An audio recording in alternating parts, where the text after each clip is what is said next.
Welcome to our all-star lady, Ruta Lee, tonight. She is the guest star on the episode A Woman Lost. So we're going to have some fun with that tonight, an episode that probably many of us have not watched in a long time. It's from season 4. I think it was episode 25 in season 4. She plays a recovering alcoholic, right? You go and you get to hang out at the Ponderosa ranch while your boxing boyfriend gets beat up, right? I can't remember. So this will be new for you. Is this the first time you're seeing it in 60 years? Yeah. And I'm glad you told me that I was an alcoholic, because I've got an alcoholic beverage right here to sip while we chat. You had a special name for your drink, didn't you? Yes, it's wonderful. It's hot bouillon and vodka and lemon juice, and it's called a bull shot.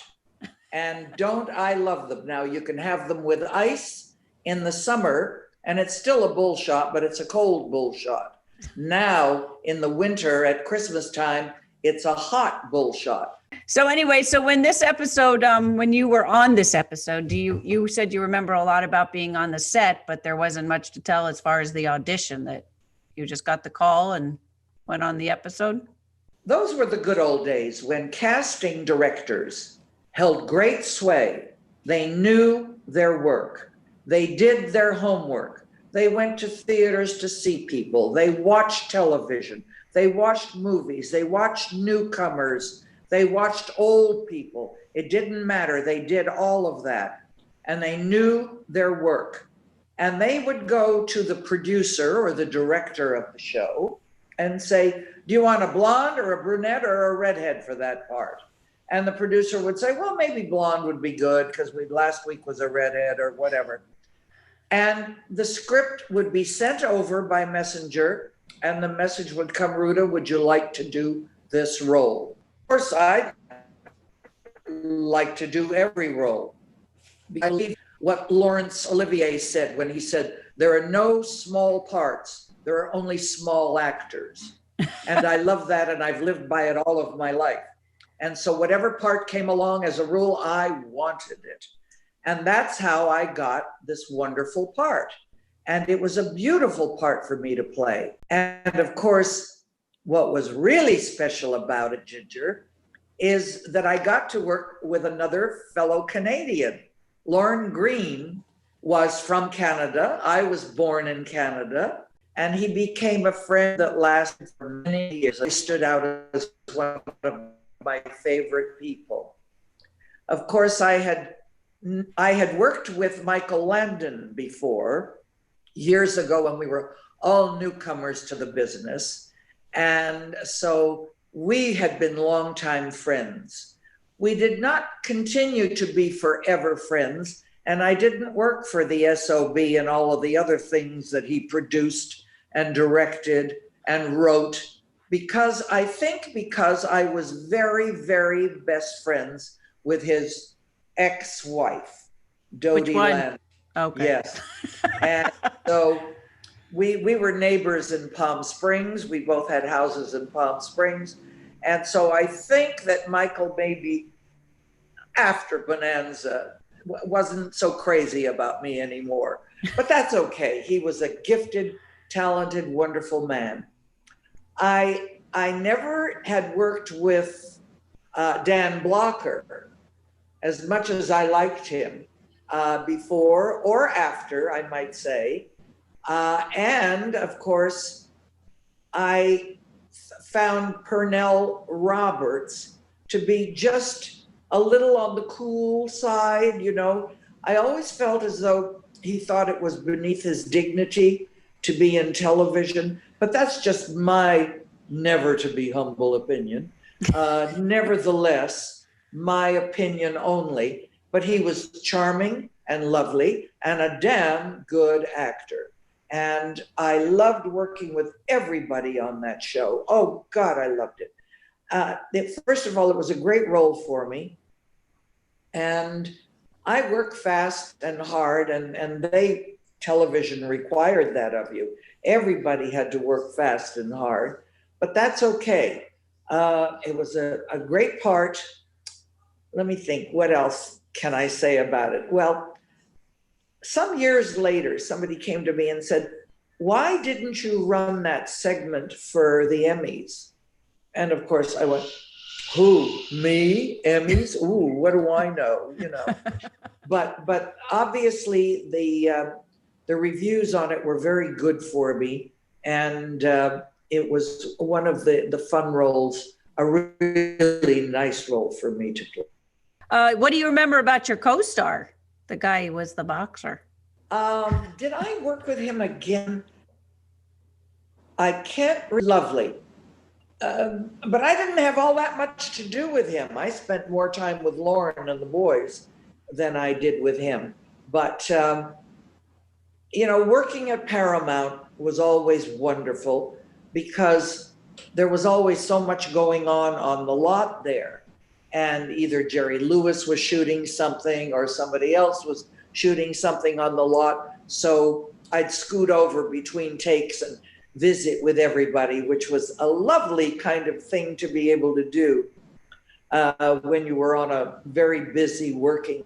Paramount was where Lucy was shot, and a lot of good stuff was happening over there. So I'd go visit on that lot as well. Boy, do I miss the good old big studios and the way they worked. So were you a studio player or were you contracted to do whatever you wanted to do? I was studio player for about Paramount? 20 minutes when I was about 12, I think. And I was signed at 20th Century Fox. I worked with an old-timey character actress named Laura Casely Brooks. And she would put together little kind of showcases of her talent, of her mostly, well, in fact, all adult people. And I was the only child actor she had. And the man who headed up talent for 20th Century Fox was named Ivan Kahn. And he sent his secretary to see some of these little showcases, and she was obviously taken with what I was able to do. I was innately a good actress. Comedian, I wasn't. I learned comedy.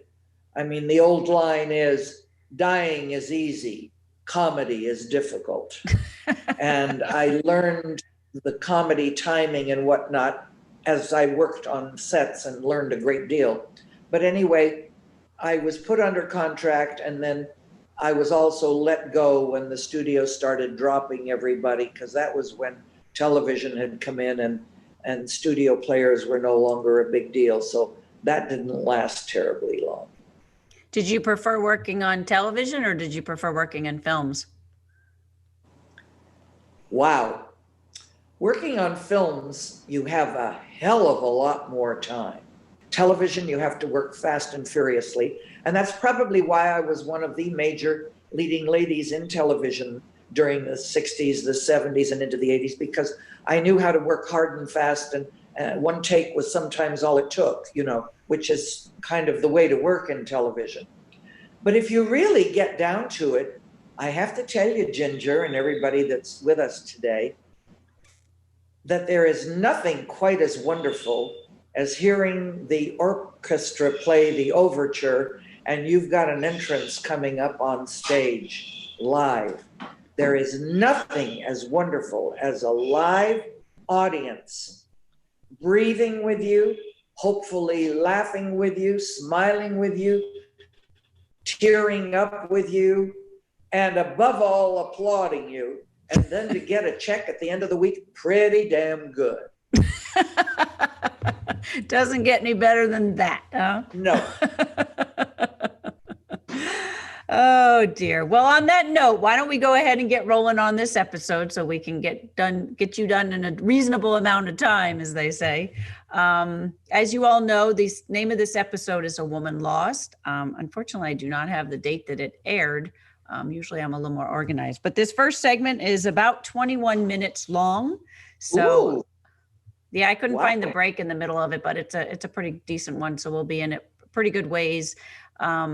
And then when we come back, we'll see what you recollect as far as that first segment and talk a little bit more with Ruta Lee. One reminder, everybody, if you have questions, remember to put them in the Q&A because I don't read the chat. And we'll make sure we ask Ruta Lee all your burning questions. And hopefully the internet will straighten itself out in the meantime, too. Hope so, too. So here we Thank you go. all for your patience. Yes, thank you all, everybody. They've been hearing me apologize all weekend, so they're used to it by now. But anyways, here we go with A Woman Lost. The following program is brought to you in living color on NBC.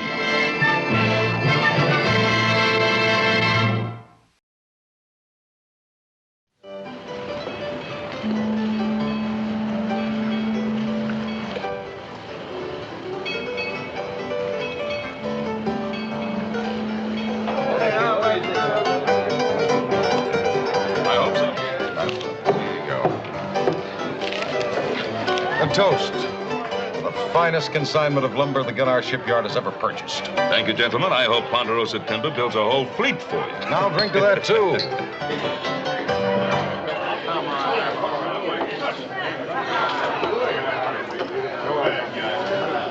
Well, guess it's time to entertain the paying customers, Charlie.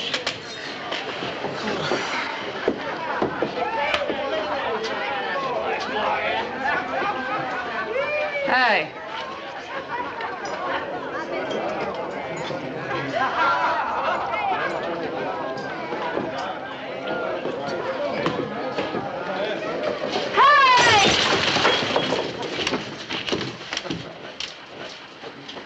Thank you, gentlemen.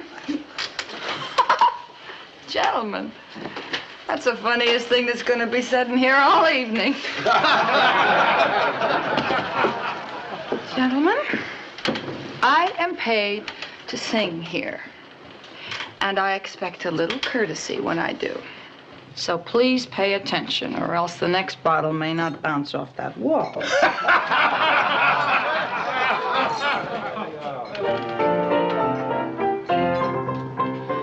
Oh, dear, what can the matter be? Dear, dear, what can the matter be? Oh, dear, Who is she? what can I've the never seen her matter before. be? Johnny so long at the fair. He promised to buy me a trinket to please me, and then for a smile, oh, he vowed he would tease me. He promised to bring me a bunch of blue ribbons to tie up my bonny brown hair.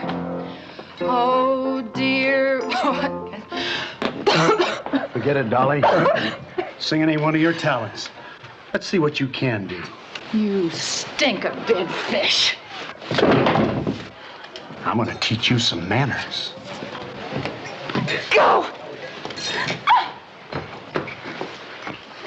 Friend, why don't you go back to your drink? And what if I don't? Come on, let me buy you a drink. Bartender, how about a drink for my good friend here? Her kind of woman ain't worth fighting over. No. Drink hearty.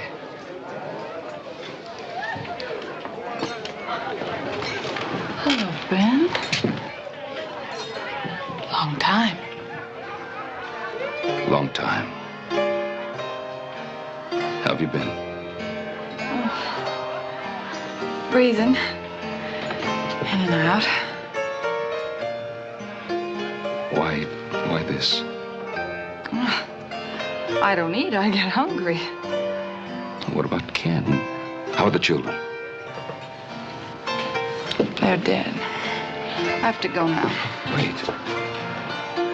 So many things I want to know. Oh, Ben. The Rita Marlowe that you know is dead, too. Dead and buried. So let's just leave it that way, huh?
Anything broken? No, just run down. Well, drink will take care of that. Oh, get one for me, will you, Ben? There. What you need is good food, sunshine. Ben, please, after the drink.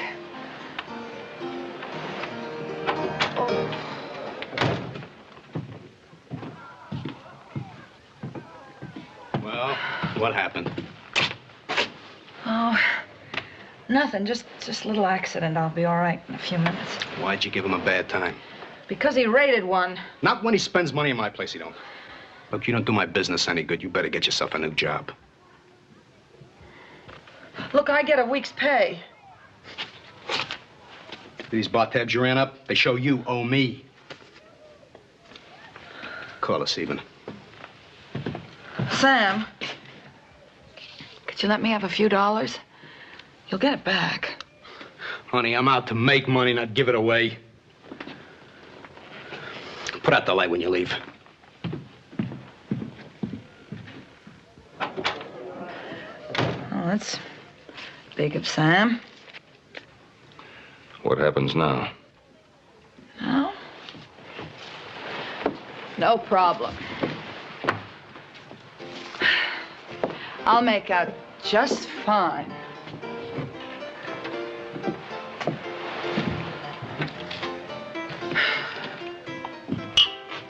You make out about as far as the street, and you fall flat on your face. Then don't keep your friends waiting. They've left. Give me $10. I'll give it back to you as soon as I get a job. Money isn't the answer. Sure is a good start. I have a better one. Look, all I want from you is $10. If you're going to give it to me, fine. If not, then get out of here. If you want to kill yourself, there are better ways of doing it. I'm sorry. I have no right to say that. Say what you want. I couldn't care less. I'll make a deal with you. You come out to the Ponderosa and stay with us for a month. Just 1 month, that's all. And after that, I'll give you whatever money you need to start over again.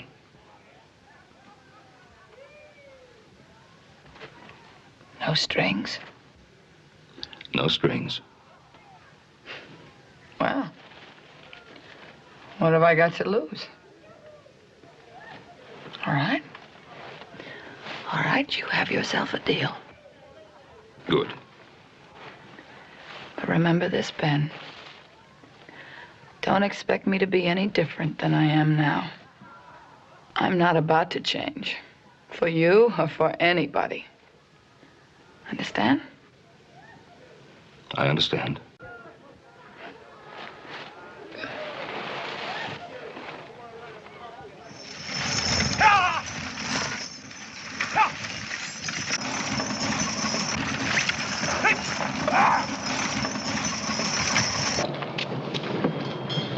Doggone it, Bob. Your stage line's getting more efficient all the time. It ain't but 3 hours late already. Sorry, boss. Should have been here by now.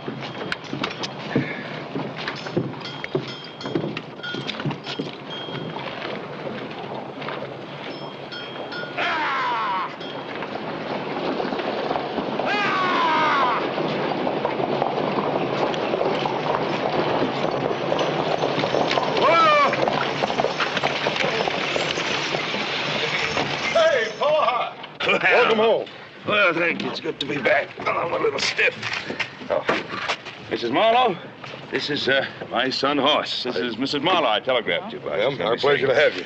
Hoss, we need to take things down. I'll get the stuff. Where's the rig? Right over here, Paul. Right over here, Mrs. Marlowe.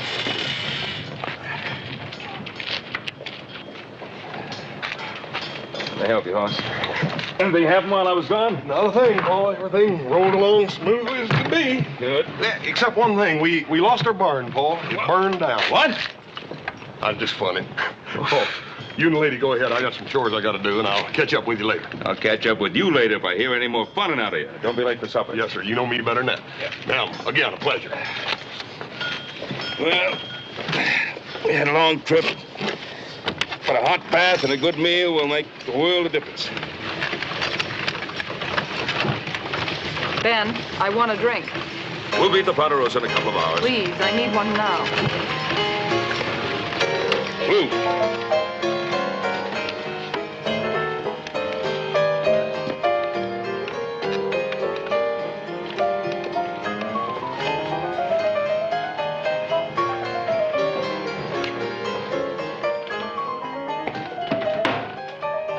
Good morning, Mace.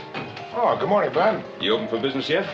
Well, not till noon. New law the sheriff put in last week. Well, I'm sure the sheriff won't mind if we bend his law just a little. Now, would you get me a bottle, please? If I get caught, it'll be my job. Please, just this once. All right, just this once. Mace, this is Mrs. Marlowe. She's staying with us out of the Ponderosa for a couple of weeks. Mace Sindel. Well, I'm sure you'll enjoy your stay. Yes, I'm sure I will, too. Now, how about my drink, huh?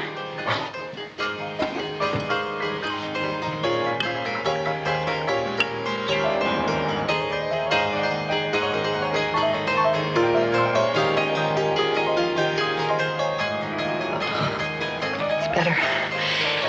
Another one, please.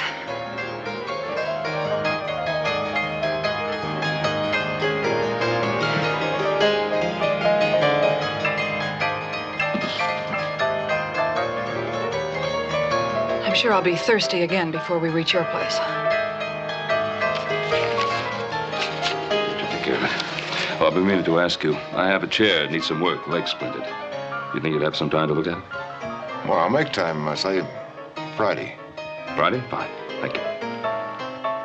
Oh, thank you.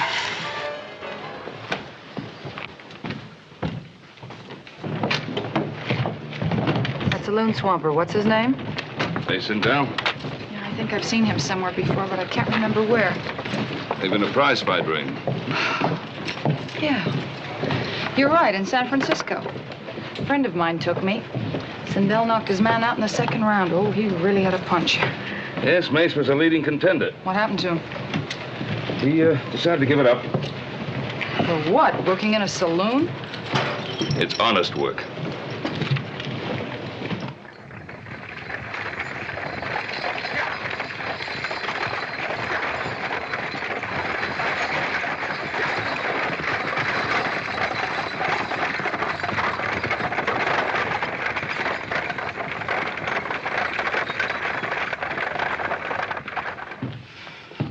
I can't understand why it takes a female so long to get ready for supper. I can't understand why it takes you so long to eat supper. Because eating supper's a dang sight more pleasurable than getting ready for it, that's why. Hey, Pa, did you tell her what time we sit down? Yeah, I told her.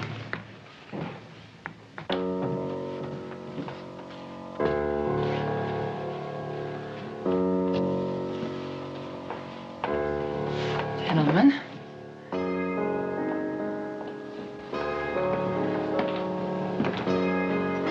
I'm afraid that you'll be dining without me this evening. You see, the trip wore me out more than I realized. Would you like your supper in your room? Oh, no, I'm fine. Fine. I have everything in my room that I need to make me comfortable.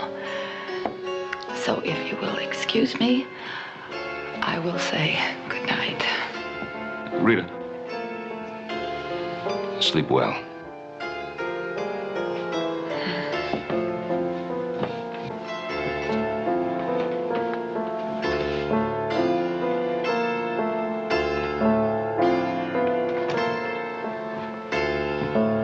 She looks sick to me.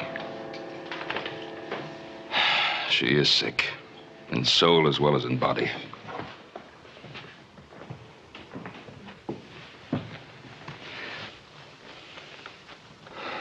The woman I remember was beautiful.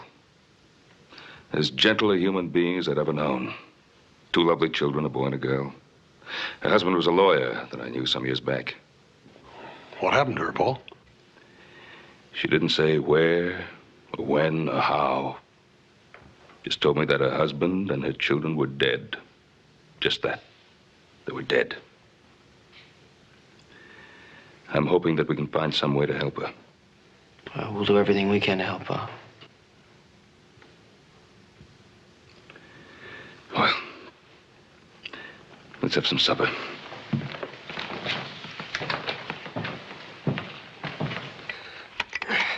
See, ma'am, there ain't nothing to it. You just clean the hoof out with this hoof knife. Hand me that rasp, will you? Then you level it up so he don't wobble when he stands up. Just like doing your nails. As soon as I get this one done, I'll let you do one.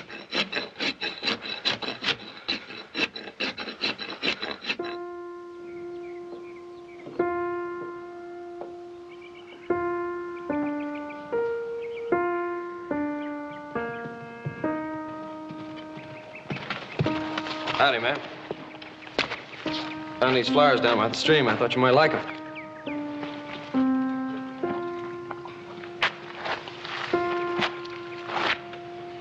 See you at supper.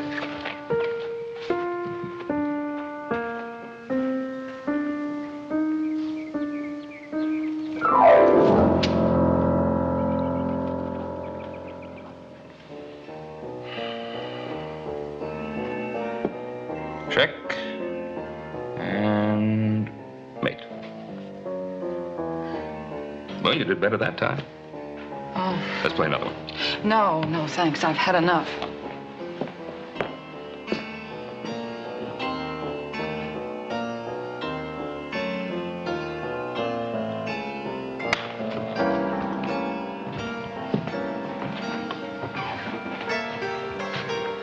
What's the matter?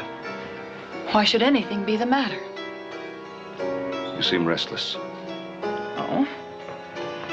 I don't see why. You and your sons have seen to it that I've been properly entertained and kept very busy. But tell me something, Ben. Why is it that there isn't any liquid refreshment in this house? It might help if you didn't have anything while you were here. Did you think that it would get washed out of me in 1 month? I thought it would be a good start. You thought wrong.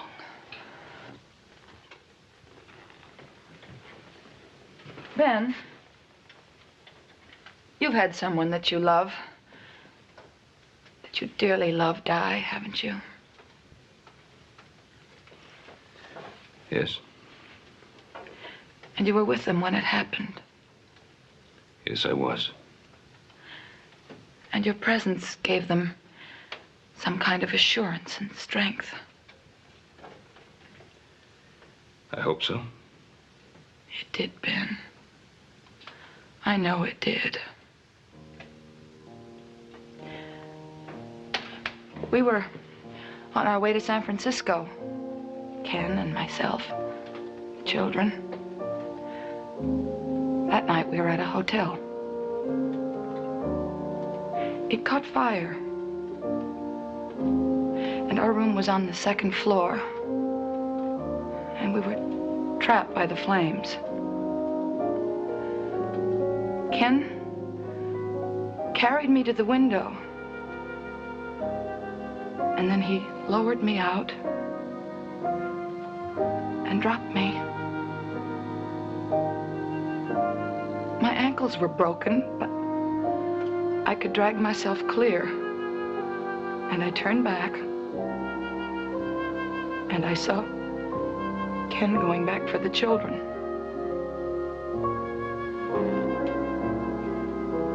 And then there was a terrible crackling sound, and the hotel started to collapse. I lay there, and I heard my children calling out to me. I heard them screaming to me to come and help them.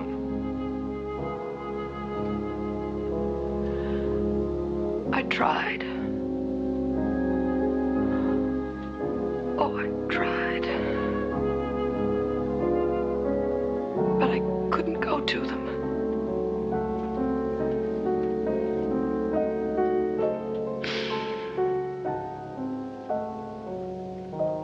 When I buried my family, Ben, I buried a way of life, and I'll never go back to it.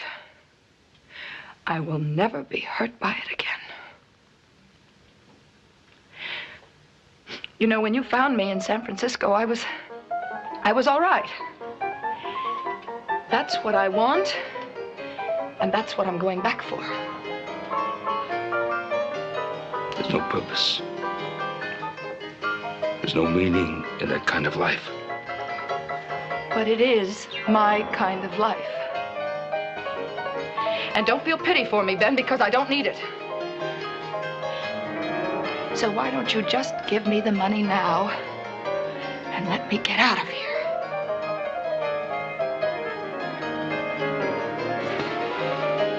We made a bargain, and I'm going to keep you to it. Well, I guess I don't have a choice, do I? All right? All right, we'll play your silly game. Good night, Ben.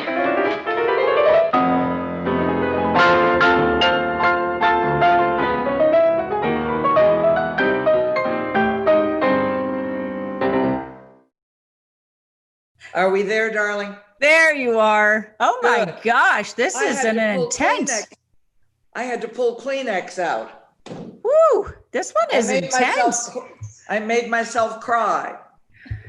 Yeah, I was just commenting before you came on that I don't, the music, maybe it's because I have my earbuds in, but wow, the music is just very different from a lot of the other episodes. It sure is. Commented that it was annoying, but boy, it was just intense. It's like crazy kind of wow, intense music. That's wild. You are amazing.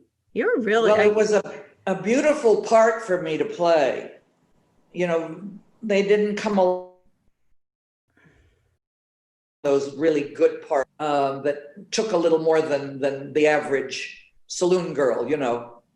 But a nice role, and of course he's wonderful to work with and against.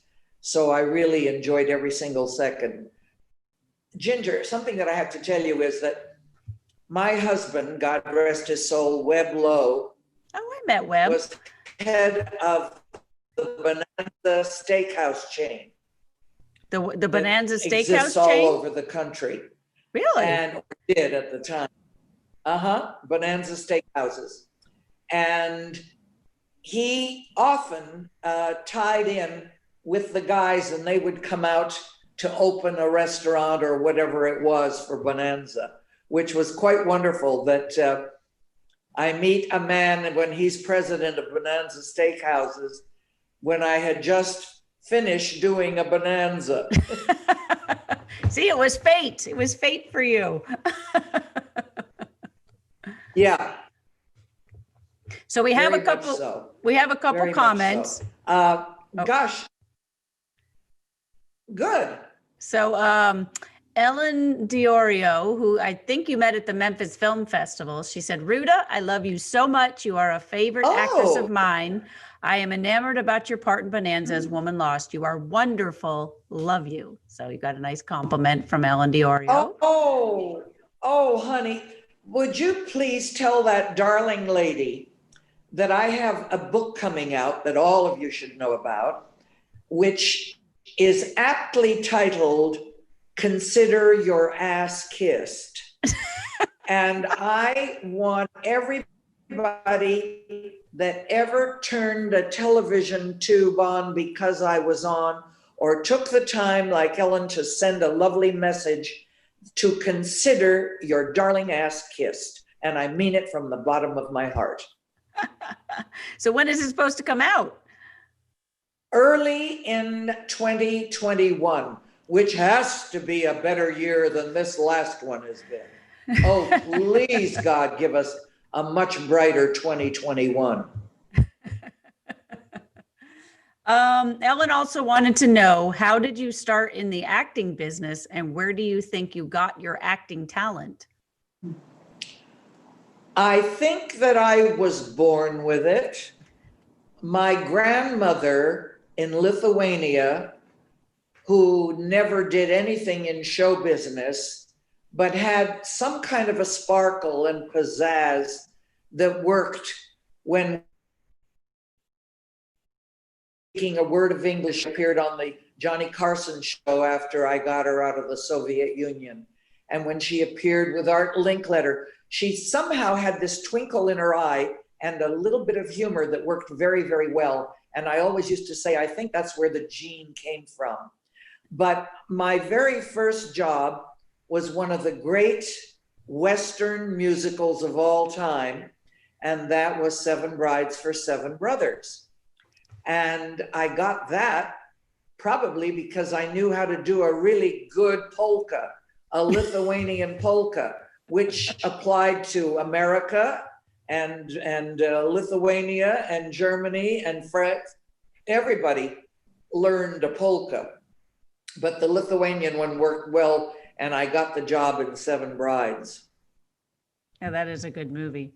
Ellen also wants to know, what are your favorite parts? So was that one of your favorite roles that you were in? Well, of course, Seven Brides has to be my altogether favorite because it was my first and it opened the world.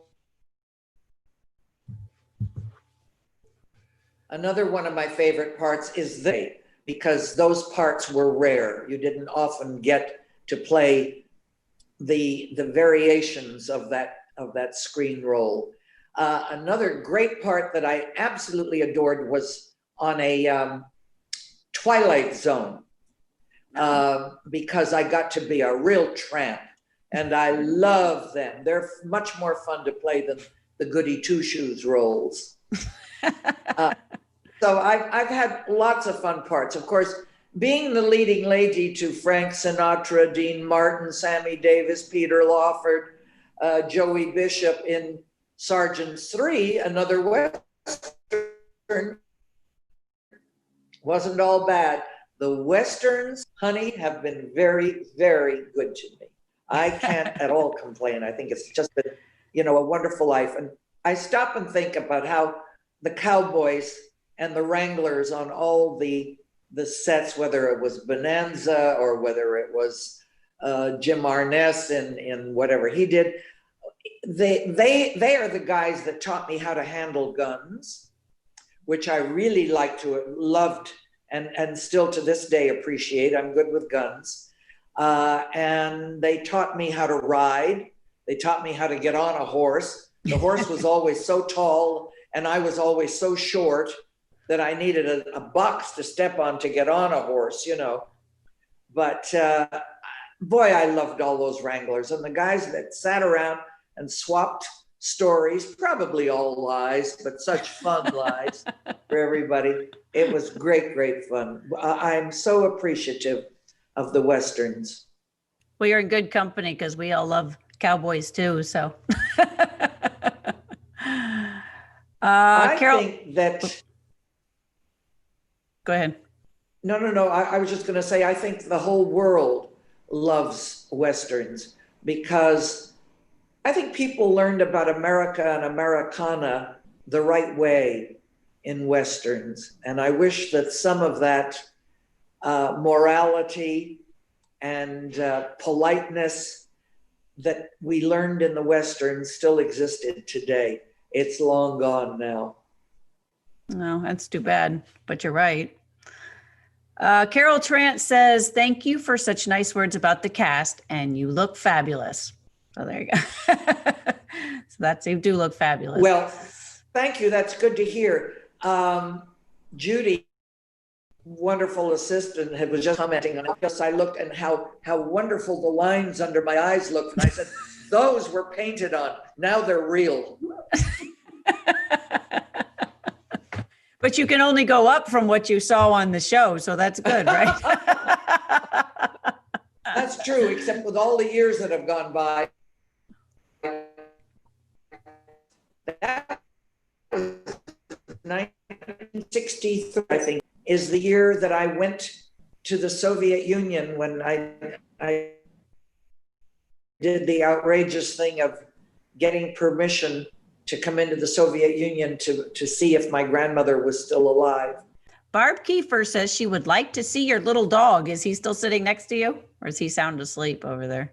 Right here on my shoulder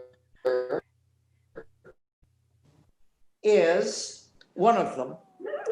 This is Mousy. I don't know where the other one is. We have 4 dogs, 1 blind, 1 deaf, and 2 full of piss and vinegar.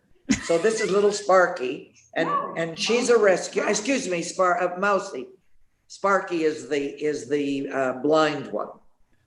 But she is just the most adorable little creature. She's half Yorkie and half Chihuahua. And the Yorkie in her is the sweetest, gentlest girl, and the Chihuahua is the mean little bitch.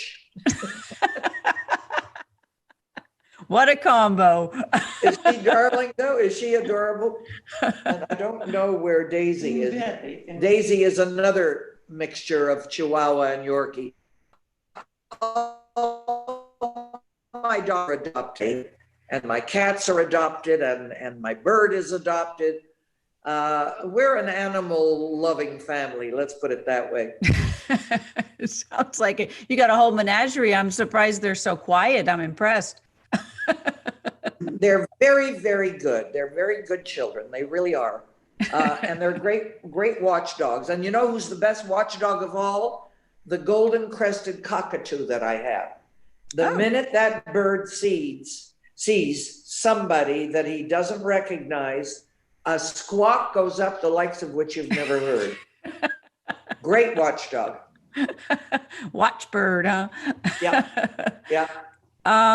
Patina says, did Miss Ruta enjoy Stump the Stars? And any memories to share of Ross Martin or Sebastian Cabot? Oh my goodness.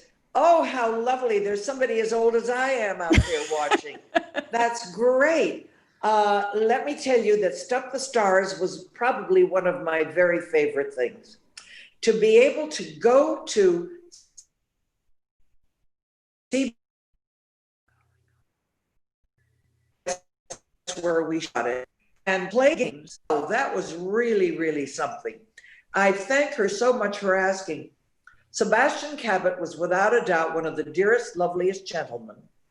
But I have to tell you that Ross Martin was one of my favorite people. He was a great raconteur, could do every accent imaginable, remembered stories. We'd get together and he would just to tell me the new story that he had. And God, we lost him too early. What a great, wonderful actor. You know, when I stop and think of what I'm at my age, many people so younger, it really is upsetting, but that's life, I guess. Somebody wanted to know what you were drinking in your little shot glass. Was that tea they gave you, or was it just colored water? Oh, unfortunately, it was colored water. It's usually tea, it's usually tea. And if it's champagne, then it's ginger ale or 7-Up or something. But I behaved like I was getting a good drink. I loved it. Because you're a great actress. Did you notice that I tucked that bottle into my drawstring bag ever so easily? I know, and it was a perfect I fit. missed that. That's what's even funnier. No, we all saw it. Yeah. That was Well, good. it was great fun and it's difficult when you've got all those skirts and petticoats to get in and out of carriages and go up and down stairs. Did you notice how nicely I hoisted my skirts when I had to run? That takes work and effort, but boy, what a teeny tiny waist. I'm not quite that small anymore. Who was the gentleman that played Dan. your boss at the saloon? He looked familiar, but I didn't yes, place his the name name. is Richard. Oh, I'm doing a blank on it right now. I can't remember, but he's been around a lot. Yeah. I was going to say, if somebody knows, type it in there because it's driving me nuts because he looked really familiar, like I knew him. But it's a much younger version of what I know him from, which is interesting. We were all the younger version. Hey. June Baker says, Ruta Lee, you did a fabulous job in this episode. I always found the character of Rita to be desperately sad and moving, and you conveyed the depth of her loss, pain, and also her coldness due to her addiction to drink so well. Wow. That was pretty nice. I wish that she had reviewed that because that's the perfect review for an actor, to be able to hit depths of despair and the coldness. How lovely of her to recognize that's what we were going for. Because drunks, you can play, but to play one that has tremendous heartache underneath it is something, but a beautiful script for me too, and I so appreciate, and I'll be damned if I can remember who the wonderful author of that script is now, but I would tell him, as I say on my book title, consider your ass kissed.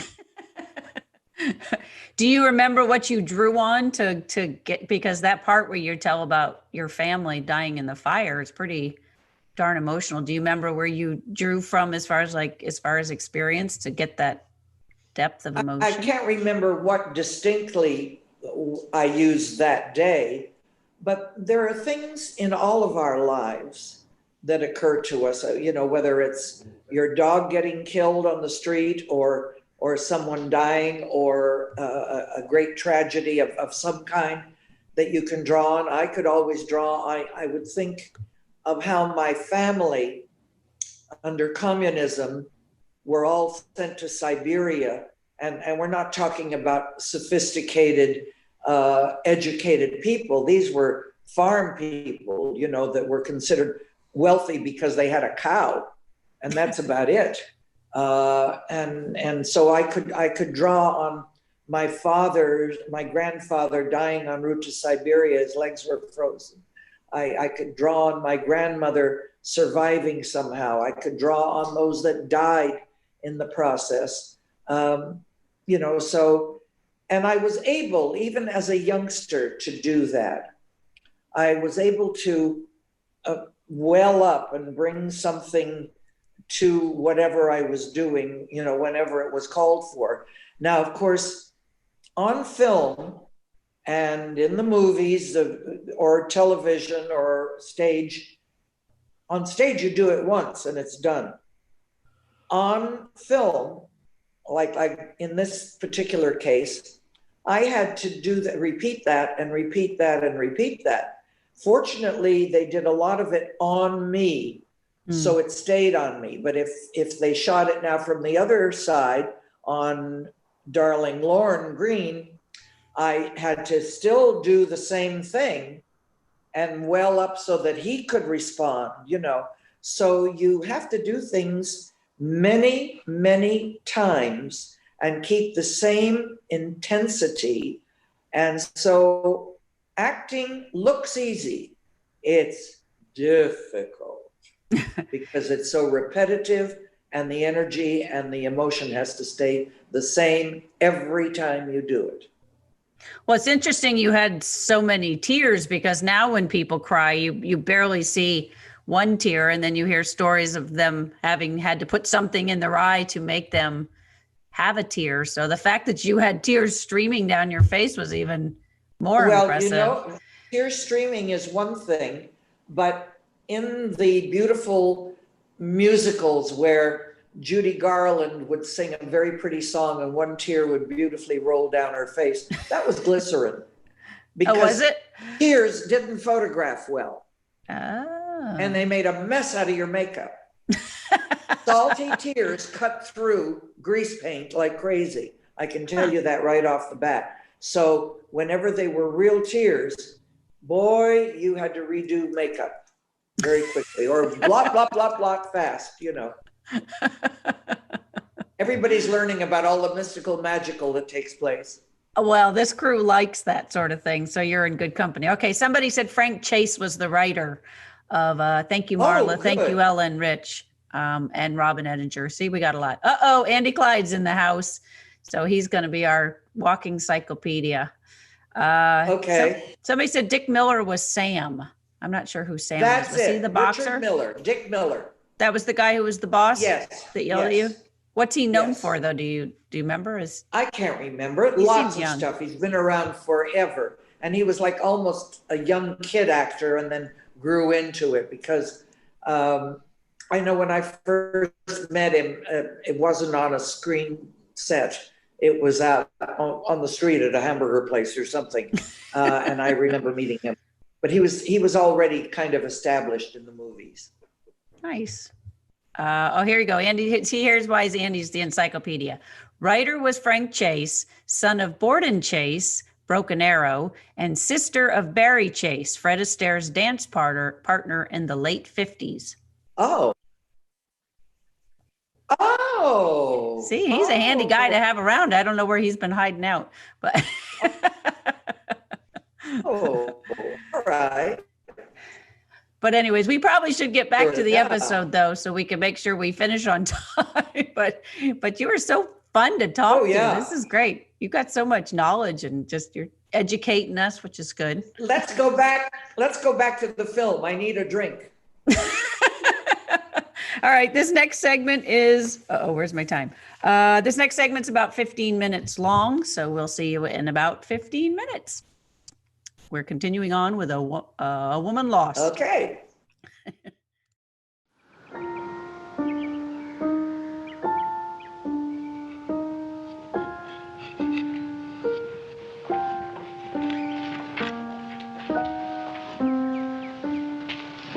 Hello. Oh, good morning, Mrs. Marlowe.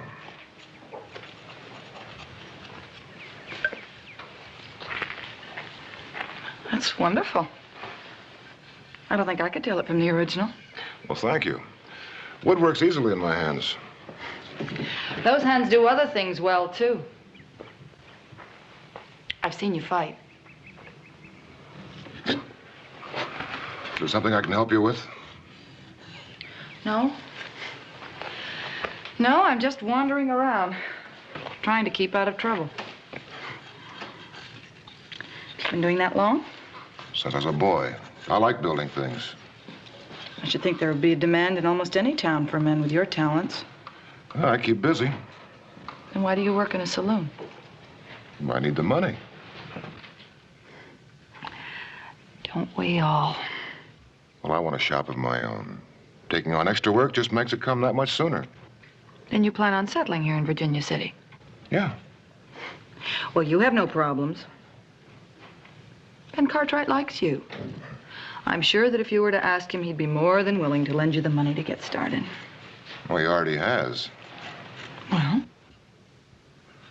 But when I stand in my shop, I want it to be mine. Only mine. I'll be beholden to no man. Good luck. Hey, Mace, there's a couple fellas up here to see you. See me? That's what they said. They're up in front of the house. Well, I'll see you later.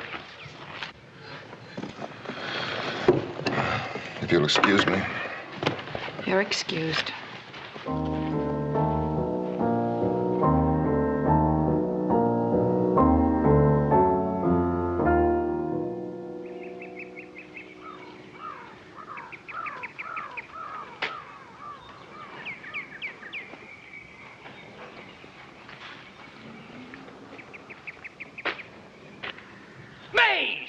What do you say, big man? Surprised to see your old buddy boy?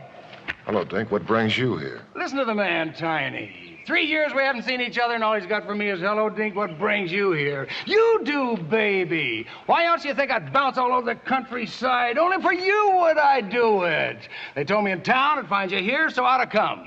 Just like that. You look great, kiddo. Great. Still flat and hard as a plank. You working out, keeping in shape? You still haven't answered me. Same old maze. Straight and hard from the shoulder. Okay. This is Tiny Mac. #1 boy since you left my stable. There's never been one like you, Mace. You could have gone to the top, all the way. Now he tells me that. Good luck. His right hand will take care of all the luck, but he needs something more. He needs to fight a name. Like you. You know better than that. Favor to an old pal, Mace. Your name's still big, carries weight. Tiny here climbing a ring with you, he's got to get a crack at the big boy. Forget it. You stay 5 rounds, you pick up an easy 1,000. You're wasting your time here.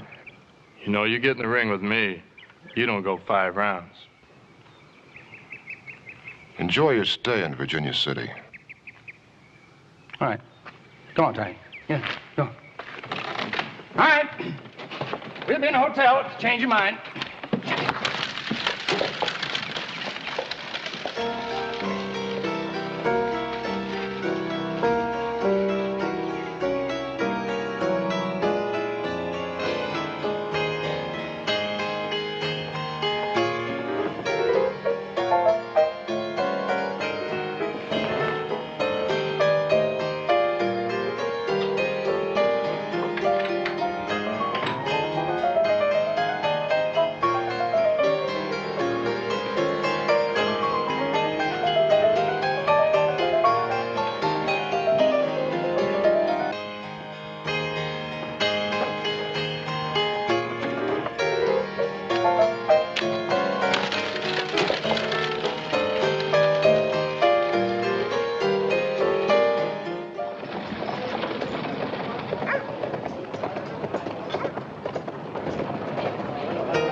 Swamper! Do more of the same. Don't spill it. Ain't right, Mace. Ain't right at all. A man like you doing this. You come back with me, boy, and we'll go right to the top again. I'll get your drinks for you.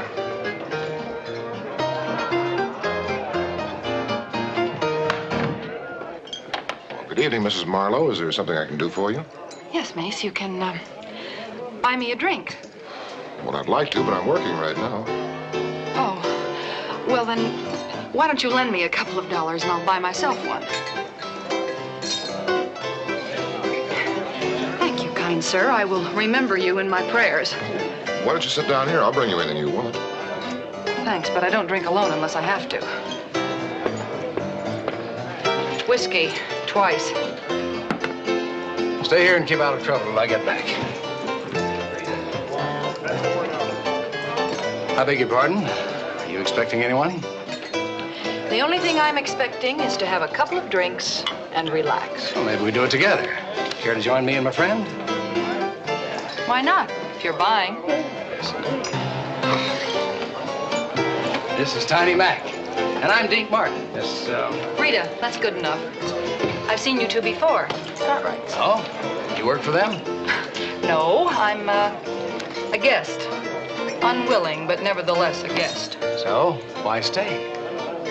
Well, there's a certain little matter called money. It takes some to go from one place to another.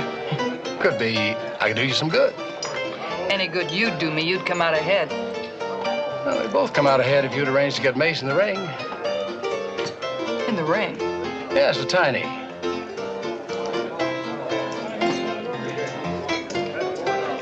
$100 to buy you a lot of traveling. We're staying over a couple of extra days. You think about it. Hey, Swamper, where's our drinks? And bring one for the lady.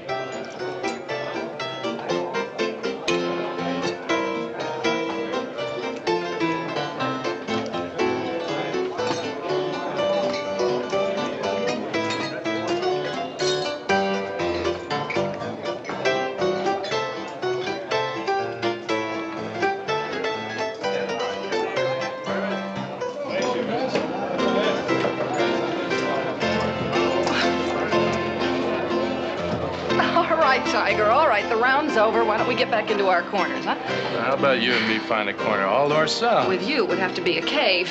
Come on, be a good girl. Because I am a good girl, I don't want a slob like you pawing me. The lady doesn't want your company. Come on. Come on. You don't get paid for this. Now, let's sit down. Stick to swamping out saloons. That's all you're good for. Sorry, kiddo. Fighting here don't put money in my pocket. I need him in a ring. You make it happen. I'll up it to 200.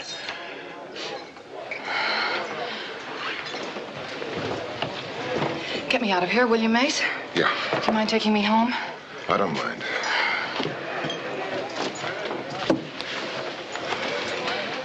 If you're expecting thanks, you're wrong.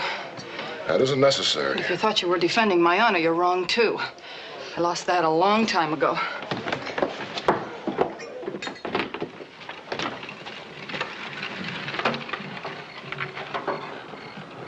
Well, I enjoyed it very much once we got past the rough spots. So did I. You know, Mace, when I first saw you, I said that you were an ugly brute. And Ben said, no, not when you get to know him. You know something? He was right. Good night. Mrs. Marlowe, could I see you again? Yes, if you'd like to. Well, I have to bring this back tomorrow, maybe then. All right. Tomorrow will be fine. No, it's all right.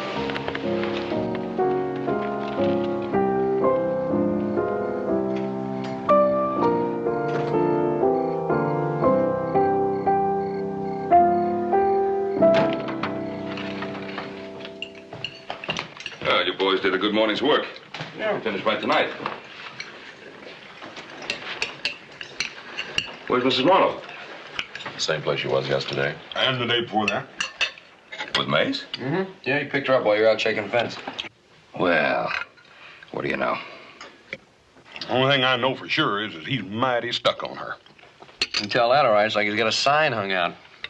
Well, if it works out, you couldn't find a better man, I'll tell you. Well, let's hope it does work out. Only thing I hope is that you'll let us go into town tonight, Paul. What's so important in town? Well, tonight's the last night that prize fighter's going to be there, and they tell me he's meaner than a treed wildcat. Well, it's all right, and have a good look at him. Hey, now you could use $1,000, Hoss. Why don't you fight him? The only feller I'm going to fight is you over that last spud.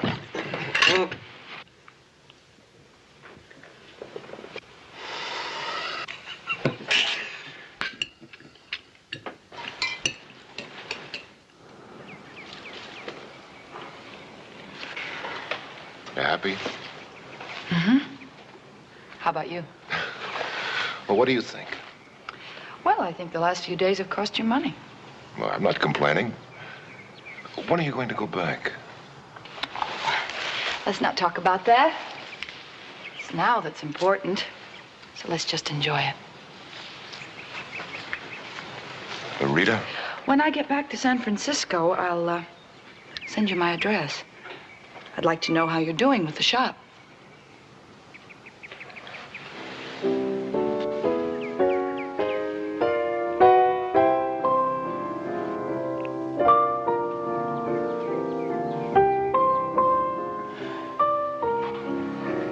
I didn't have the right to do that.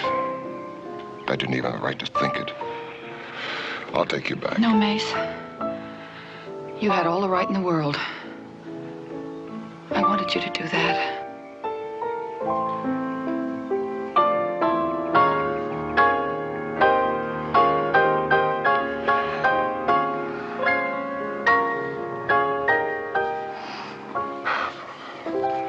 I'm no good with words. All I can say is I love you. I want you with me. Always. They're the only words a woman wants to hear. But, well, we both know that we can't build a life together on dreams and kisses. I have a trade. We'll have a good life together. When? Next year? Hereafter? It's too long. I want to enjoy my happiness now. Well, I'll find another job. No, it's still too long. I won't borrow. It's got to be ours. I won't share our happiness with anyone else. Lise, you don't have to. It can be the way you want. By going into that ring tonight. 5 rounds, that's all you have to go. And with that $1,000, Mace, we wouldn't have to wait. I can't do it. But why? He's not that good. I know you can take care of him. That's not the reason. Well, then what is the reason?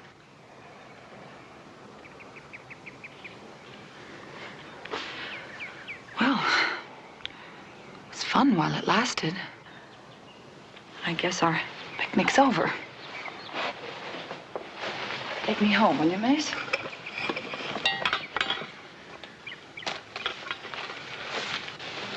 Rita, does it mean that much to you to have the money now? Yes, it means that much to me.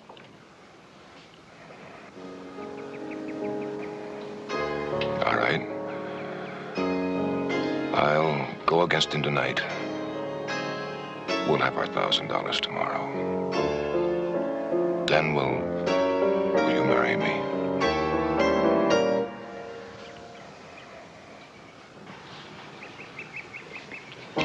Yes, Mace, I'll marry you.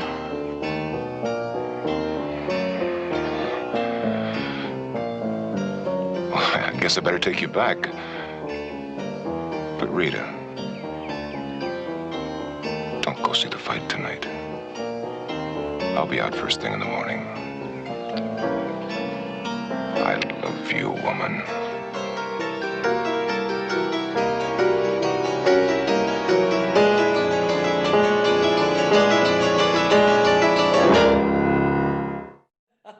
Judy's earning her money tonight. I'm back to being a trollop again. Hey, don't be stealing my job now. Me and Holiday and Michelle have that down pat.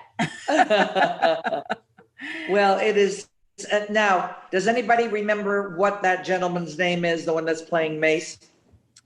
I don't know that anybody put that in here, but I bet Andy will if he's still around. Oh, okay. I don't know, but Andy did mention unusual soundtrack by David Rose, piano only. Oh, here it is. Don McGowan. Ah, thank you. I'd forgotten. Yes. Lovely actor. I think he did a beautiful job. He's intense. He's very, but so are you. Well, it's an intense script. Andy had asked earlier, any recollections of Adventures of Superman when you were still Rita Kilmonis? Kilmonis? Kilmonis? Well, my first job on that, Superman came before Seven Brides. It wasn't my first television job. It was my second. My first television job was on Burns and Allen. Do you remember Burns? George Burns and Gracie Allen had a great television series that went for years and years and years, and I was on that. And then Superman was next, and then Seven Brides, they went through the whole big Megillah of changing Ruta Lee because they can be start with a name like Ruta Kilmonis. And so I said, oh, okay. So we changed it, and they said, we kicked around a lot of names in the PR department, said, what about Ruta Lee? I didn't want to change the Ruta because that's very Lithuanian. And they said, Ruta Lee. And I said, oh, that would work because Ruta Lee is the diminutive in Yiddish, in German, in Lithuanian, in Polish of Ruta, which is a fragrant flowering herb that grows all over the Eastern European countries. And so I said, Ruta Lee, that sounds pretty good. And that's how I became Ruta Lee. But nevertheless, somebody forgot to mention it to the guy that did the credits on the film. And when the film premiered at the Egyptian Theater here in Hollywood, the credits still read Ruta Kilmonis. all that trouble for nothing. But somebody was asking me about the wonderful Superman thing. It was fun.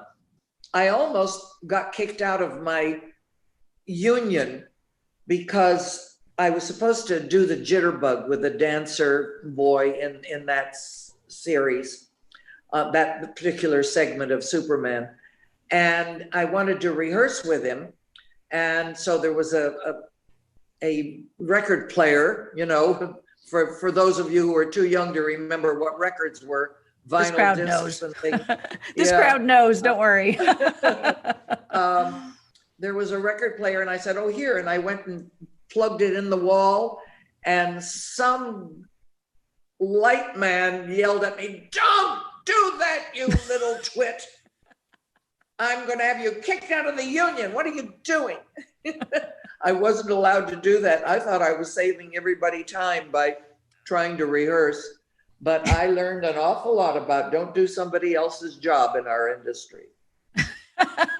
But that's what I remember about my lovely days on Superman. Judy and I think, didn't we go together to a Superman reunion that they do every so often here in Hollywood? And I must say it was great fun to visit with the few people that were still around from the series. And it was very, very nice. Because he said your co-star, Eddie Ryder, a Texas native who was good friends with Dan Blocker and urged Dan more than once to come to California to pursue an acting career. So it's your buddy, Eddie Ryder, that is the reason we have Hoss Cartwright. Oh, how fabulous to hear that. I didn't know that. I think I worked with him several times, but that was in the very beginning of both of our careers, Eddie's and mine. I see his mom was a cutter at Pathé. Must be Don McGowan. His mother was a cutter at Pathé. Oh, she was an editor. Oh, wow. Yay, a woman editor. I like it. Ellen DiOrio wants to know really what it was like to work with Don McGowan, because you had that big kiss moment with him. So it had to be. Oh, yeah. Well, kisses are boring, you know. What can I tell you? But I always liked him. Did you notice how big he is? He's very tall. I mean, I'm not tiny, but I'm only 5'3". I have high hair and high heels. And so I appear taller than I really am. But look how tiny I was next to him. He had to bend halfway down to give me a kiss, I must say. But I liked working with him, and I think that I worked with him again after that in something, but I can't remember what, because I've done over 2,500 guest starring roles on television. Wow. And it's very hard to remember them all. Isn't that great? I'm so blessed. That's impressive. That's Andy said that the Superman reunion in 2014 was the 100th anniversary of the birth of George Reeves, which was probably the event you were at. Ah, so he was there. Oh, how nice. I'm thinking so. So. Hopefully we'll meet again at one of the other reunions. I was going to say, now he can come up and introduce himself. And if you want to know anything, Andy's your guy. He's a great researcher. Oh, how fabulous. All right. Thank you. I'm scrolling back, see if I missed any questions back up here. I think we're pretty good here. So I guess let's go ahead and run the last segment. It's about 8:30 now. So it's about 15 minutes to finish up the show. And then we'll still have 15 minutes left to wrap up with a few more questions. Good. All right. Sound good? Did you get your cocktail while you were gone? Or you? Oh, no, I didn't. I was so busy watching and enjoying, I must say. I'm enjoying it very, very much. Thank you. That Ruta Lee is very captivating. Thank you. All right, so here we go with the last segment of A Woman Lost, and then we'll be back for our final wrap up.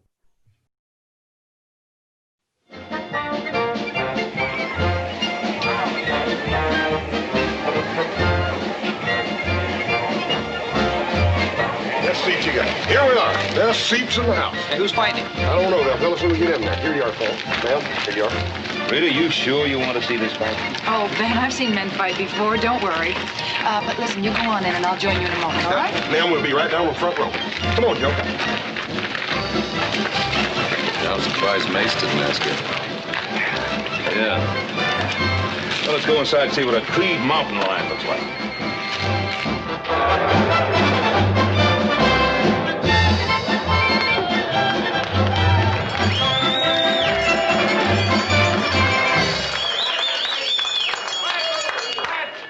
Thank you, folks. Now, for the past few days, you have all seen Tiny Mac, the next heavyweight champion of the world, go against the best men in your town. Your best were none too good. You're in for a treat. You're going to see two of the greatest fighting machines in the world. One of them is Tiny Mac, and the other is Mace Sindel. Thank you. About this? No, I didn't know. Well, Mrs. Marlowe must have known about it. She didn't say anything. I'll be right back. Mr. Martin, Hello, sweetheart. What are you doing back here? waiting for you. I filled my end of the deal. You did great. Just great. Now, I'll take care of you as soon as this is over. Right now. Well, what's the matter, sweetheart? Don't you trust the old dinker? Mr. Martin, as easily as I got Mace into the ring, I can get him out. So I want $200 right now because that crowd just isn't gonna like it. Of course, baby, of course. I was just having a little laugh is all. Are you gonna stick around and watch your boy work? First of all, he's not my boy, and I'm leaving on a stage in 20 minutes. I don't come much harder than you, gal. See you around.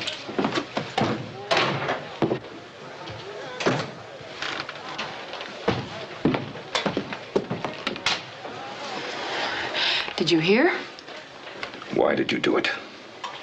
Because I wanted to get away from here, and it takes money. If you needed money that badly, all you had to do was come to me. Oh, really? Well, that's not what you said last week. Last week, I had to live up to my end of the bargain. What did you say to Mace to make him fight? That's none of your business. That you were going to marry him? Is that it?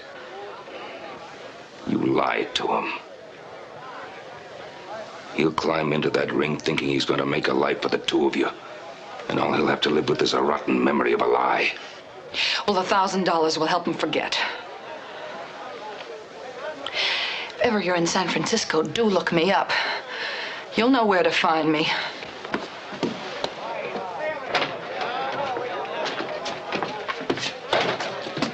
Go, Mace. It's that time. All right.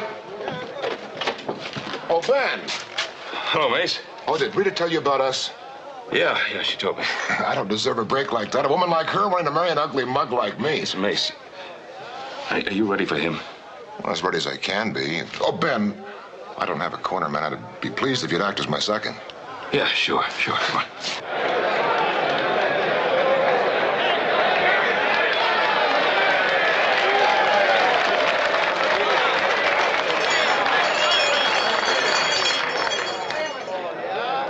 Folks paid to see a good fight.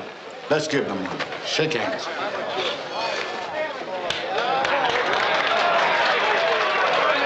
You take him, every newspaper in the country will carry it, and we'll be on our way to the top. It's all yours, Mace. Now load it on him.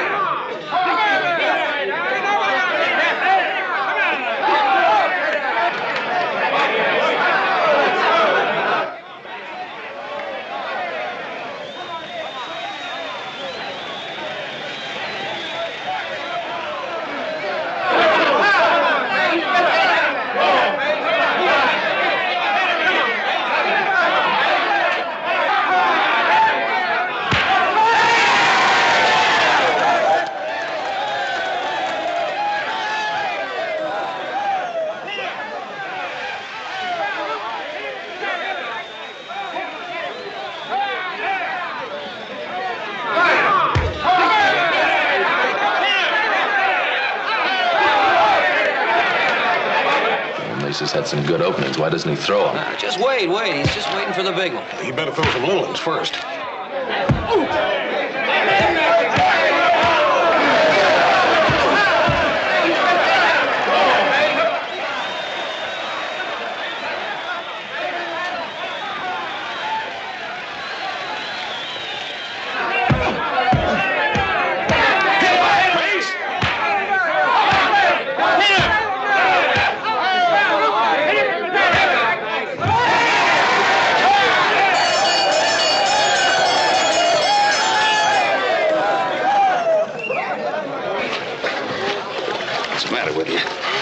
One punch.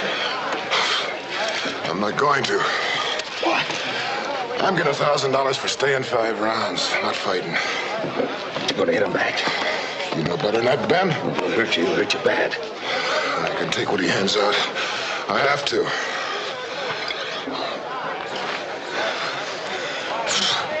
I was worried for a minute. He's lost everything. It's all gone. I'll take him out in this round. Why? I'm enjoying it.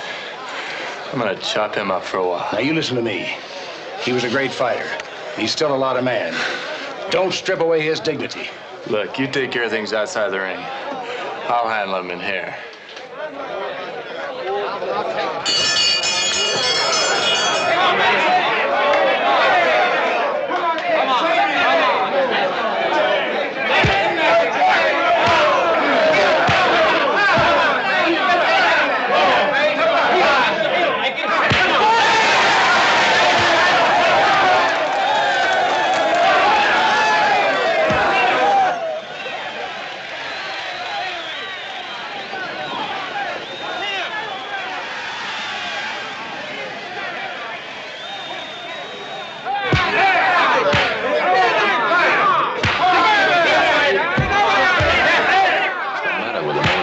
Defending himself. Sure is a one-sided affair so far, ain't it?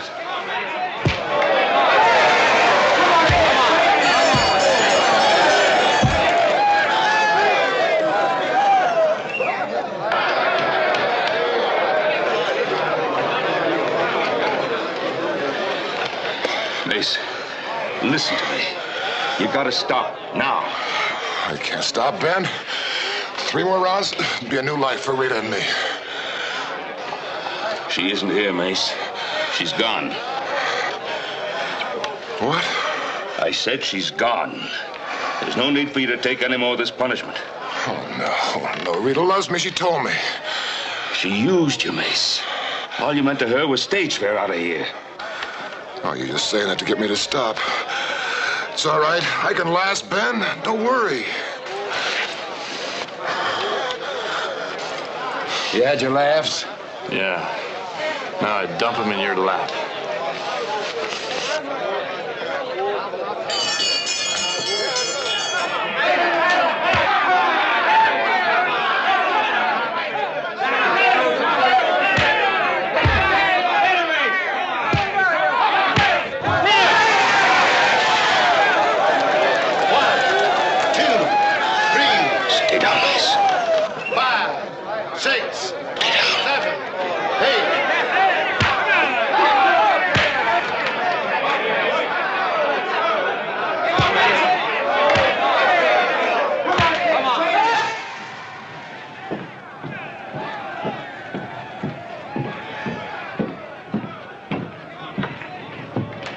Before you leave, there's something I want you to see. I'm staying right here until the stage leaves. Woman, you're going to see what you've done. If I have to drag you, you're going to see it. You decide which way it'll be.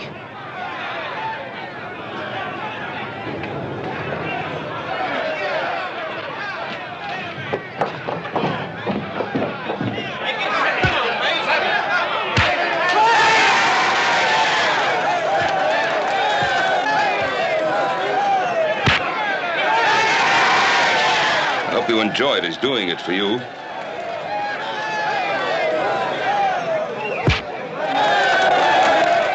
Why doesn't he fight back? Because 3 years ago, he destroyed a man with his fists. It was legal. He did it in the ring. You killed him?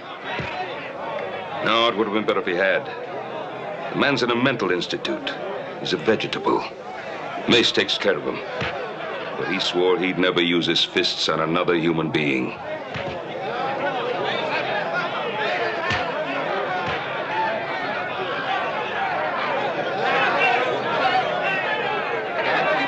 Could have stopped this, Ben. You could have told him about me. Oh, I told him about you. But he wouldn't believe me.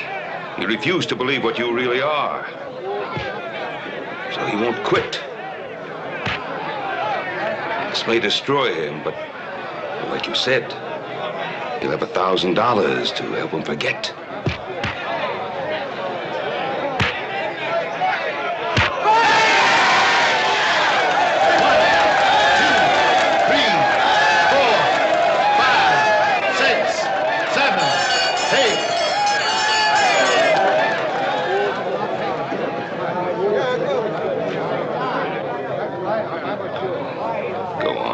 Get on that stage. Nobody's gonna stop you.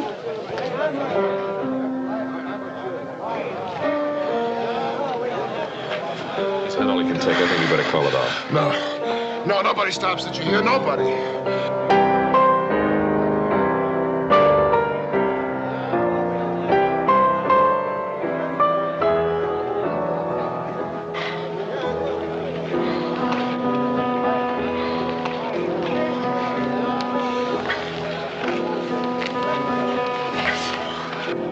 My darling, please, no more. It's all over now. It's all over. It's all right. I can last. It'll be like I promised. I can do it, Rita. I can do it. Oh, no. We'll find another way. Doesn't matter how long it takes, but we'll find another way. It's all over now. Please. Please, for me. Please.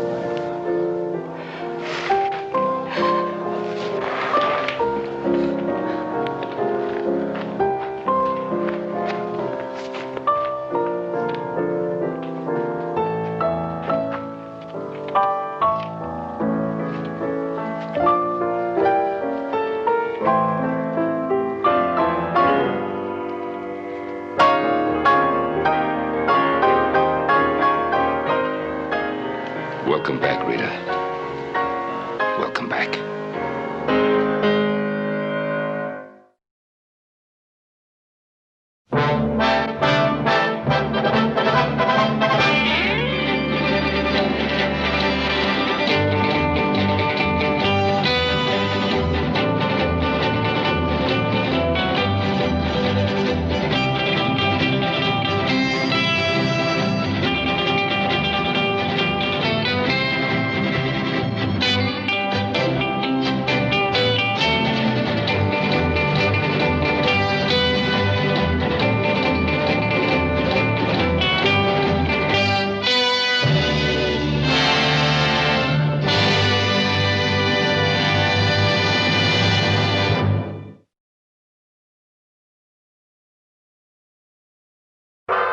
This has been a color presentation of the NBC Television Network. Are we on? Yes. We are back on. Judy's getting good at this. She gets an A+. She's earned her $200 that you dropped on the floor. What was that all about? Yeah, did you notice that? I thought, schmuck, why didn't you hand it to him and say, give it back? I guess he got the picture all right. But, you know, I've got to tell you, that was an amazing episode, Ginger. That had everything in it. I mean, it had scenery. It had some pretty damn good acting. It had a fight sequence. That's unusual. And yes, Rose chose to use that kind of nasty pinging piano kind of well in that case. And that seemed like it's unusual. I can't recall another episode where it was. No. But anyway, I was talking about how interesting, maybe not to everybody's taste, but it was an interesting change of orchestral sound behind Bonanza, to hear that rinky-tink irritating, oh dear, what can the matter be, played, but it suited what was happening. It suited what the character was thinking and doing, I thought. No, absolutely. I was completely surprised. I've never really heard another episode that kind of does that, because Bonanza tends to use a lot of the same type of music. So that was interesting. It was interesting to see, because I haven't seen it in a long time, how beautifully the set, the painted set that was the courtyard and the front of the Bonanza house, looked like it was the real thing. You know, and some of it, of course, was real, but the real backgrounds, the sky and the far distant scenes that you saw were not, of course, real. And I thought it was really gorgeous, amazing. Well, remember, it was to sell a lot of color TVs, so they had to keep it nice and colorful. Yeah, exactly. So June Baker says those were some powerful scenes with Lorne. What does Ruta remember about filming those? You've already talked about Lorne a little bit, but I think she's talking about out on the porch when he grabs your arm and drags you back. And yeah, I'm very proud of what I did. I very rarely can you sit back and say, yeah, that's good. I thought that was some nice work on my part. Of course, the script was there for me to play. Quite often people are assumed not to be terribly good, but then the material that they're given is not terribly good, which makes a difference.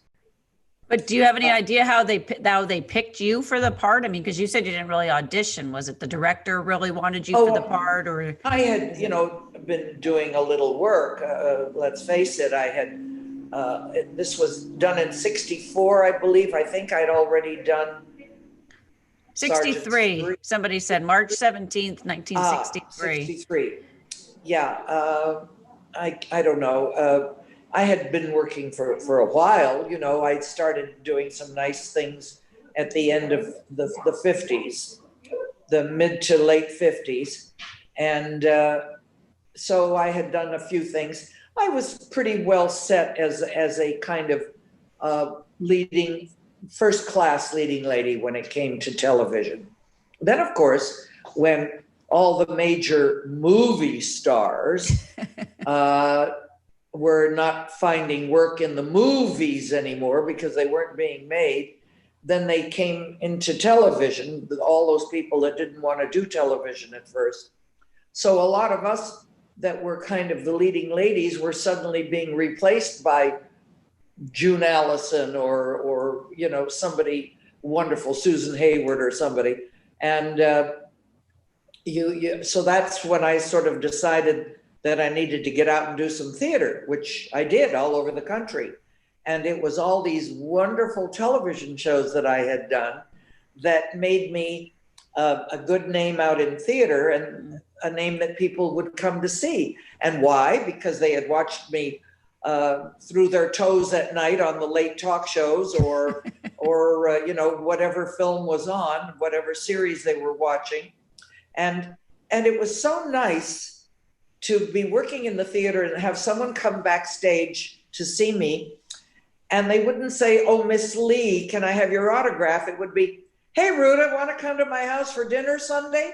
And why? Because I'd spent so much time in their living room or their kitchen or their bedroom or their bathroom if they were rich, on television with them. And you become a part of the family, a part of the neighborhood and the scene, So it was a great experience, and I will be forever grateful to television for introducing me in so many ways to my friends and fans across the country. Andy said high production values for the permanent sets. Very. So Robin says, Hal Pereira. Robin says it was fascinating to see all the expressions that crossed Rita's face during the fight. Now no words were need there to know that what she was thinking. Yeah, no, I noticed that through the whole episode. You had very, very good expressions and a lot of FaceTime, as they say, but you totally brought it, as they say. That's thanks to the editor, because I could have been doing very good work and it could have wound up on the floor in the cutting room. So the editor chose those frames, and he chose to give me more than he gave to even Lorne, who's the star of the thing, you know? So that's where a performance is made or broken, is in the editing room. So I am grateful to the editor on this, because I think he did an extraordinarily good job, not just for the film, but certainly for me. Well, and an anonymous attendee had said the director was Don McDougall, and I think he was one of those that was famous for doing a lot of those tight, shots into the face, and I must have liked a lot of facial shots. But I know, speaking as an editor myself, editing my husband's films, it is very frustrating when you have actors that don't give you a reaction shot or don't bring it, because you're right. That's where the story can really be told, if you've got somebody who's really good at it. And some of them are not. They just go through the motions, and you don't get that, that emotion and that reaction. And it's wonderful when you do, because it can tell whatever story you want to tell. It's really quite nice. Well, Ginger, I have to say that I don't think editors get the credit that they need from the public, from the viewers, the attendees of films, for what they do. They truly make or break a film, as far as I'm concerned. The director, of course, usually sits in, but if the director is at odds with the editor, I'd go with the editor because I think that they kind of know how it's going to glue together, but it's wonderful when a director knows editing and what shots he really needs and what look he needs to further something, or what glance or what smile. No, that's true. Yeah.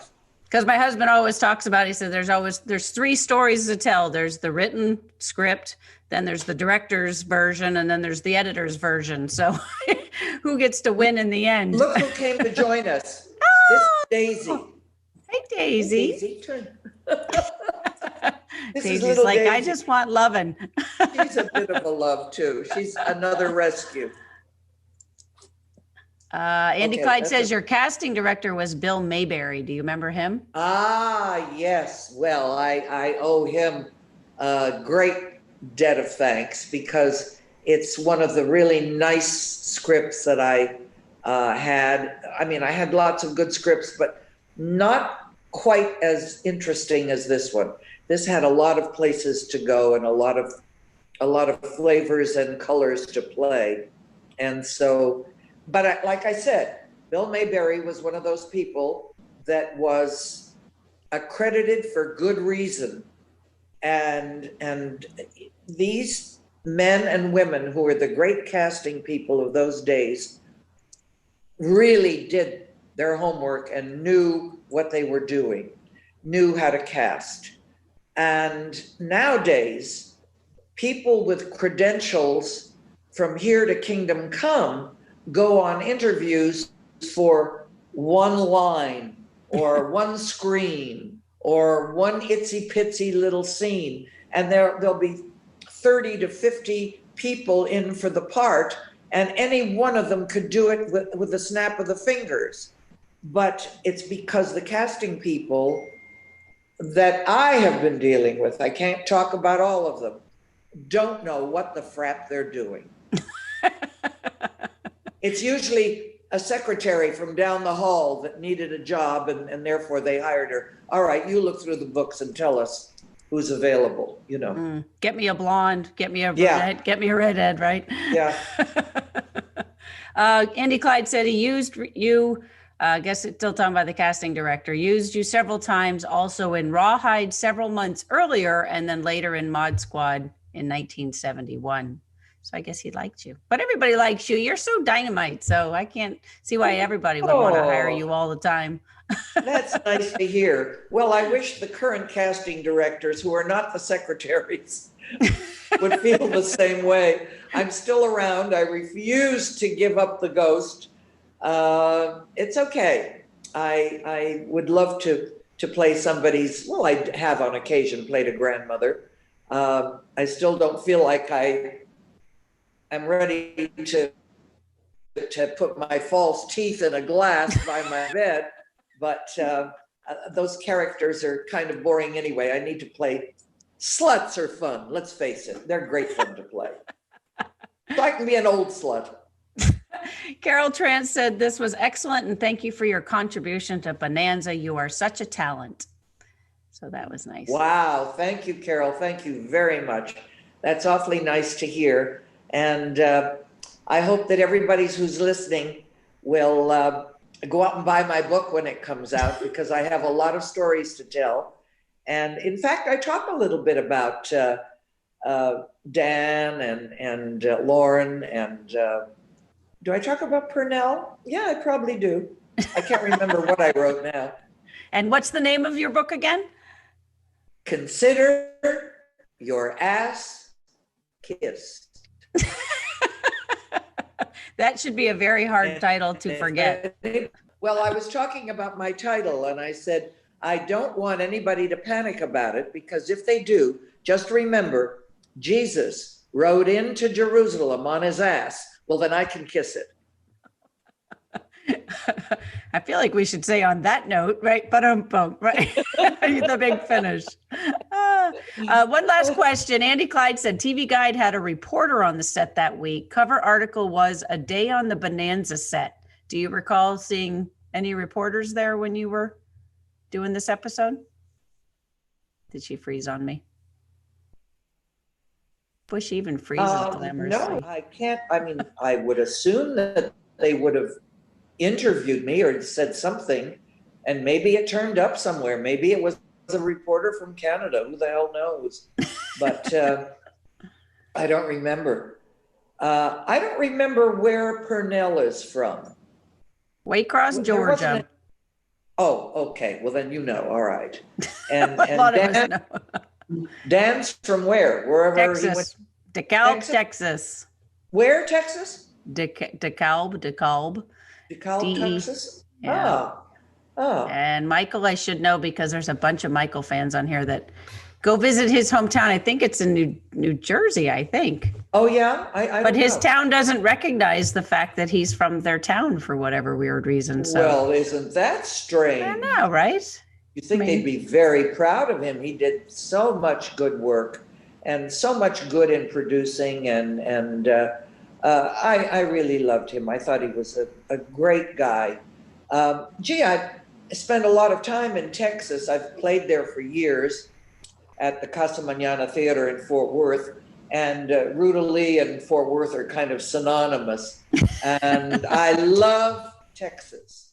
If I didn't live as well and as beautifully as I do in a great climate in California, I would happily live in Texas, because I just think that it is the last vestiges of real Americana, and that lovely Americana that the Westerns brought to us for so many years. And there are still shades of it. I think Texans are warm, gracious, hospitable people. And I just love Texas. I have a home in Fort Worth as well. Oh, do you really? Yeah. Have you not been down there because of COVID? Are you staying locked down in California? Exactly. Have a home in Texas, have a home in LA, have a home in Palm Springs, a home in Mexico. Would you say I sleep around?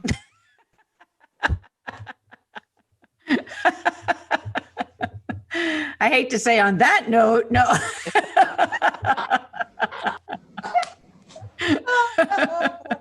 Oh, what fun this has been. Oh my goodness. Oh, Collingswood, New Jersey. I knew they would all know the answer. Oh, okay. And Barb Kiefer says she can't wait for your book. So we'll have to make sure we, oh God, how do we stay on Ask Judy? Do you have a Facebook page or do you have a website? Absolutely. She's got a Facebook page. I've got a Facebook page. Okay. What about a website? She's got a website too, right? Oh, yeah. She's got a website, but the Facebook page is more current and more fun. Gotcha. But okay. Let them go to the website to see everything she's been in. Oh yeah, rutalee.com. We'll get you there. Oh, that's easy enough to remember. Rutalee.com. Okay. Well, we'll get both links posted so that if people want to. Oh, please do. Yeah.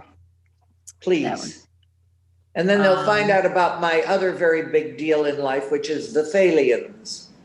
The what? And the Thalians is a mental health organization. It's Hollywood for Mental Health would be the subtitle. Oh.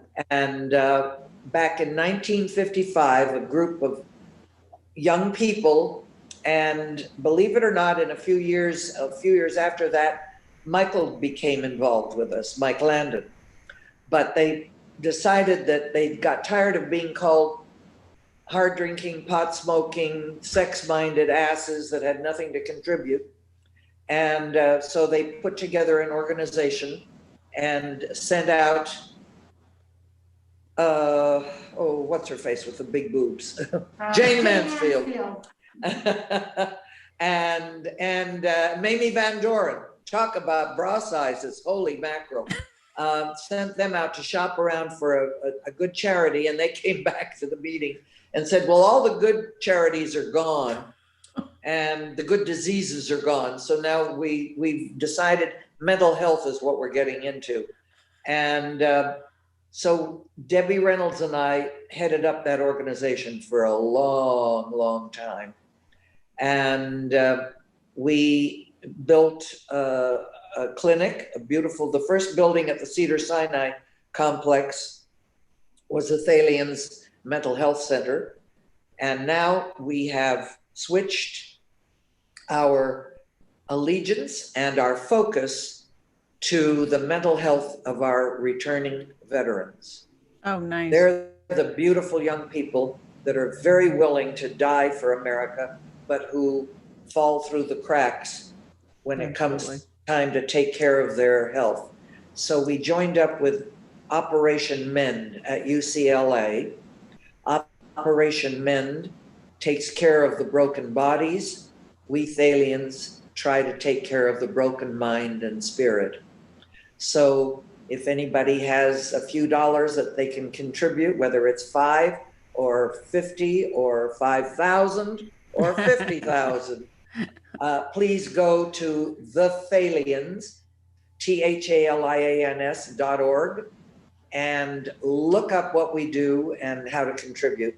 And it would be very, very much appreciated, especially in this Christmas season. We must take care of our veterans. Absolutely. And on that note, that's a good note to finish. I cannot thank you enough for your time, Ruta Lee. I know we had a rocky beginning there with the technical issues, but I really appreciate you hanging in there. And I appreciate Judy hanging in there or making you hang in there. Well, we appreciate the effort you have to go through. And we appreciate above all the people who joined us tonight. Absolutely. And so may I say to you, and everybody that's with us tonight, have a beautiful, blessed Christmas, a happy holiday, and consider your ass kissed. We love you, Ruta Lee. You have a wonderful night and a wonderful holiday season, and we hope to see you soon. All right? God bless. Thank you. Good night. Good night, everybody. We'll be back for over at Air Meet, so we'll see you there in a minute. Good night, Ruta Lee.